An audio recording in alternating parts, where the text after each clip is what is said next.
Chapter 16. Parker Elias. Jake Terranova. Everybody knows Jumpin' Jake Terranova, who will jump through hoops to get you a deal on a new or used vehicle.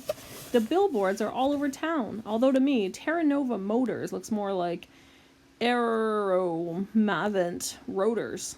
Anyway, there isn't any mistaking the face. This guy's famous. What's he doing in room 117? Mr. Kermit has an expression on his face, as if he'd smelled something really bad. It's the way he looked when there's a Vavazela. Ugh, I don't know why. I still can't remember this word. I'm so thankful for this. If it will load. Vivizela. The same way he looks when there's a Vivizela blaring. And since the Vivizela are all gone, it can only mean one thing. He hates Jake Terranova's guts. Miss Fountain steps forward. I really should explain, Mr. Kermit. I ran into Jake, that is, Mr. Terranova, at my parents' country club. I wanted to see if he remembered me. He sold me my Prius last year. Mr. Terranova smiles with all 32 teeth. Great car. Are you in the market for a new vehicle, Mr. Kermit? Emma loves hers. It makes me feel good to know that I'm helping the environment every time I drive, Miss Fountain says with a meaningful look over her shoulder at Ribbit.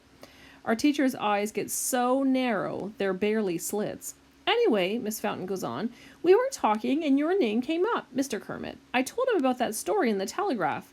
The car dealer cuts her off. This should come from me. He turns to Mr. Kermit. I read the article about the Vevizelas, and they mentioned something about the past, something I was involved in. Our teacher has his teeth clenched until his lips have practically disappeared. Mr. Terranova used to be one of my students, he explains in his speech, clipped back, some years back. That's not enough. They should hear the whole truth, he addresses us. You might have heard about the cheating scandal. Well, Mr. Kermit had nothing to do with it. It was me. I can't believe the newspaper dredged up that old story. Don't worry about it, Mr. Terranova, I assure him. None of us read newspapers. I do, Mateo puts in. Middle Earth Weekly, of course. It's more fanfic than news. The car dealer gives him a strange look. The point is, I don't want you kids to think that Mr. Kermit did anything wrong. It was my fault. I got caught, and I got suspended for it. No kidding, Aldo pipes up. We just got back from being suspended. But I didn't think it would happen to a big shot rich dude. Barnstorm snorts a laugh. He wasn't a big shot when he got suspended, dummy. He was a kid like us. Aldo and Barnstorm wheel around in their seats, turning belligerent expressions on each other. But Mr. Terranova quickly steps between them. Guys, I was in middle school once too. If you two want to throw hands, there's nothing I could do to stop it. But not here, and not now. Aldo and Barnstorm back down. The car dealer faces Mr. Kermit again. So I came here to apologize, which I should have done years ago. And if there's anything I can do to ever help you out, with the class, or all you have to do is say the word. Thanks for your generous offer, our teacher says stiffly, but that won't be necessary. Of course we want your help, Miss Fountain exclaims, and it's pretty obvious that this was her plan all along.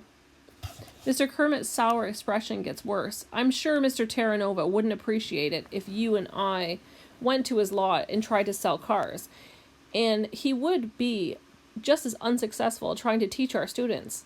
Be reasonable, she pleads. He's built a business. He could give a math unit on earnings versus expenses, or how to amortize a loan. He could let us tour his repair shop and maybe teach us about basic auto mechanics. He could let me take out a Dodge Viper for a test drive, I add. I have a license. Mr. Terranova doesn't answer. He's beaming at Miss Fountain. And at that moment, he looks exactly like his picture on the billboards, without the flaming hoops, obviously. It's a date, he said, and Miss Fountain's cheeks got all red, even though it really isn't hot in the classroom. Well, maybe, Mr. Kermit concedes, if the curriculum allows. We don't have a curriculum, Miss Mateo points out. We just get worksheets while you do crossword puzzle. That cost him a puffy tail.